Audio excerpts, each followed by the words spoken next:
the best heroes to solo queue to high Grandmaster with in Overwatch 2. Argue with me in the comments if you want to. While I think these heroes struggle to get value alone, I have Pharah. And no one is really surprised. She's just too dependent on Mercy to get any value, and until the devs give Pharah more self-sustain or more mobility, she's gonna remain that way. Finishing off the D tier, I have Mercy. You have top 500 players taking hundreds of games to literally get to Grandmaster with Mercy. She's not a bad hero, but she's just reliant on other heroes to get her value, which never make for a great solo queue hero. Now onto the C tier, with heroes that have inconsistent individual value. I'm starting off with Roadhog. The rework bumps him up a tier from when I last did my solo queue tier list, but it doesn't change much honestly. He just has too many counters and too many things to deal with in every role without having too much rewards due to the feebleness of your hook. After Hog, I have Weaver. Now I think in lower tiers you could actually bump him up a tier because life grip can be life saving, but there's just not too much carry potential otherwise. Before he got nerfed, I'd definitely put him up a tier or even 2, but for now, this is where he's gonna be. After Weaver, I have Reinhardt. Now part of his placement is just because Ramattra is objectively better now, but also, Rein historically has never been a great solo queue hero. You're very heal hungry, and you have no big sustain CD to use in the mid fights. Shield just isn't as valuable as Fortify, Block, or Queen Shout, which instantly boost your mid fight sustain, and you can still deal damage while using those abilities, barring Block. Next up is Reaper. If the stars align, he can certainly be a great pick, similar to Reinhardt actually, but rarely do those stars align. Even in Flash Ops, we saw people like Kajor just get forced out immediately once he teleported in, and his kit as a whole is just outdated.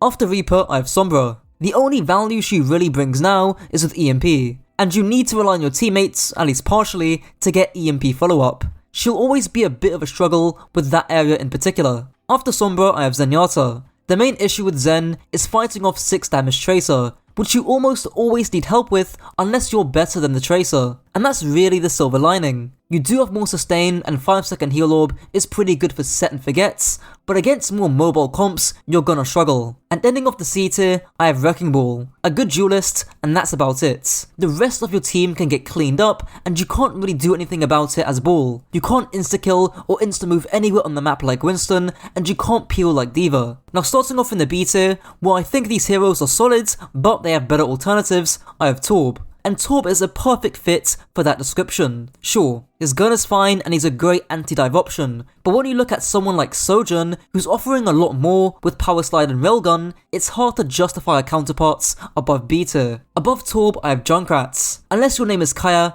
I don't want you playing this hero. There's just too many things that have to go right for Junkrat to get any value, including from your ends. He's actually pretty potent if you know what you're doing, hence why he's in B tier here, but most people don't. After Junkrat, I have Moira. Moira is seeing a fair amount of pro play actually, but in ranked, I think Kiriko is mostly the better choice. She has more utility, more spam, more burst damage, and TP is better than Fade. With that being said, Moira is still a solid option, and a less mechanically demanding one at that. After Moira, I have Brig. Brig's USP has always been a defensive utility, and unless you're playing dive 24/7, her kit isn't optimized for solo queue environments. An Iliari soldier will almost always be a Brig soldier unless you're in close quarters. After Brig, I have Bastion. He's had a fall from grace back from a few months ago. The armor removal when going into turret form was pretty much the nail in the coffin, and ever since then, he's returned back to a niche, cyclical hero who lives or dies by whether you can get value out of one cooldown. After Bastion, I have Hanzo.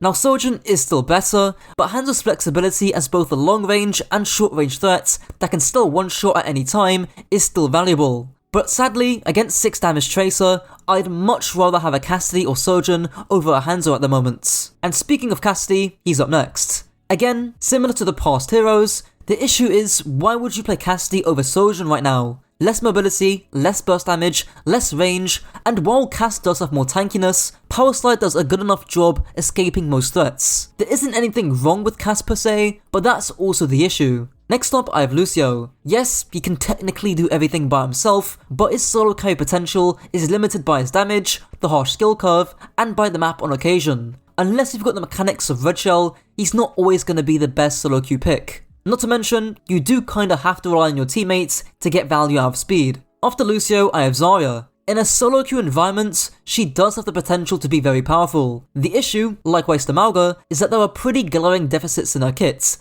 mainly her sustain. Unlike Sigma, she's not great at marking ranged threats unless she's directly on top of them, and every other ground tank in the game has more sustain than Zarya to roll her over. If you can live and get high charge, you're chilling, but that's a big if. And lastly, in this tier, I have Ashe. Just a bit reliant on Mercy to get that additional value, and suffers a bit depending on the map and sightlines available. And again, my point about Sojourn. After Ashe, I have Orisa. Queen and Ramattra are just better, but in fairness, there is maybe a scenario or two where you really value Orisa's sustain and stun, which I could mostly see against dive comps. But at that point, just play Queen. Genji's up next and has a little bit of the same problem that Ashe has. Whenever you see Genji in the meta, he's often enabled by tank utility like Commanding Shouts or Zarya's Bubble. And that's perfectly fine, but in a solo queue environment, those aren't things that you can always rely on. Instead, relying on your burst damage and mobility to take duels in your favour and poking in between those phases is something that's still pretty potent. As for the penultimate hero in this tier,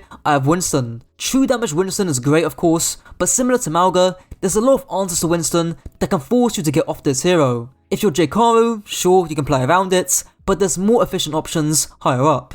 Finishing off the B tier, I have Mauga. Now for clarification, this is an educated guess based on the buffs he'll receive tomorrow when he gets put into comp. I undershot him a little bit in my initial tier list, but I really do think the glaring deficit of Mauga is ranged heroes playing from high grounds. A big hitbox and no shield, unlike Ryan, Sigma or Ram, means that it's going to be tough on those maps especially. However, I reckon he's going to be strong for most situations. Now entering the A tier, where I think these heroes are rarely detrimental, I have Symmetra. Even though she's a niche hero like Junkrat's and has a low pick rate, her ability to single-handedly deal with Tracer, who's by the way the strongest hero in the game right now, and her mobility in her TP makes her a better hero than most people give her credit for. After Symmetra, I have Mei. No glaring deficits with her. She's got the self-heal, the range, and the brawl capability. The wall is flexible too in terms of its usage, and can be used very well to absorb and disengage a dive. Following Mei, I have Widowmaker. If you can hit your shots, nothing else matters. Maybe on some maps she's not great,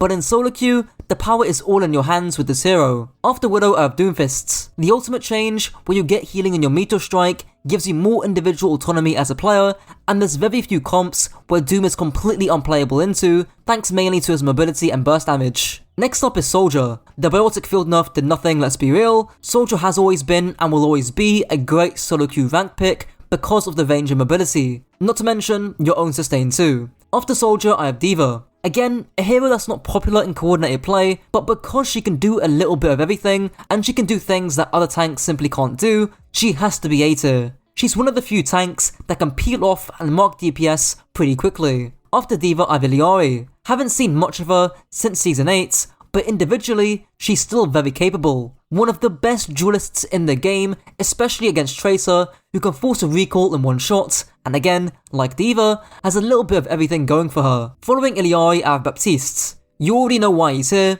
He can do everything, and actually, before I went to script this video, I ran into a Baptiste with more damage than his Cassidy, one of the best flex supports to solo queue with for sure. After Bap, I have Echo. She can be played with or against most comps, and hasn't really got an Achilles heel. She's not great into Illari soldier stuff, but like with most heroes high up on this list, Echo individually has high burst damage and mobility. After Echo, I have Sigma. While Sigma is a more niche pick the higher you climb nowadays, no one can multitask better than him. He's got an answer for pretty much every comp, including dive ones, and he's one of the best heroes to mock squishies in the game with. Finishing off the A tier, I have Ramattra. Yes, he's now the best rush tank in the game. The extra armor and range damage helps him keep up to par with most of his competition, including Mauga. However, there may be one tank with a little more individual skill expression in the S tier. Starting off the S tier, I have Ana. The devs have actually talked about reducing the duration of nade because of how powerful it is. Of course, this is a downfall of 5v5, as there isn't a second tank to deal with that utility,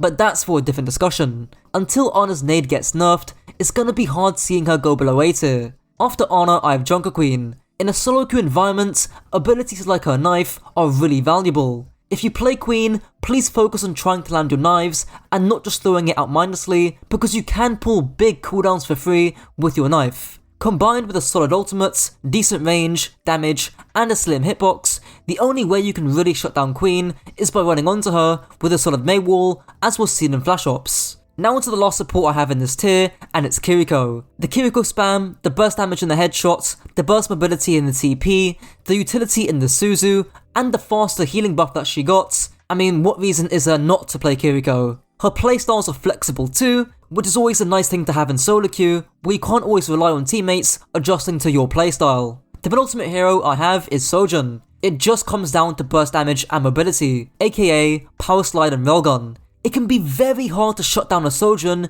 who, against most comps, can farm her railgun pretty easily, slide to some high ground, press one button, and get a free pick. Yes, she is very mechanical, and you need to be hitting your rails. There's genuinely not a better hero than Sojourn. Of course, to finish off this list, I have to have Tracer. I'm just gonna end the video here because I don't have to explain why 6 damage Tracer is kinda broken in a ranked environments. Thanks to my channel members, Slothdust, Xbenny, Wix, Broken by 50%, and Susfring, and let me know your thoughts down below. Until next time.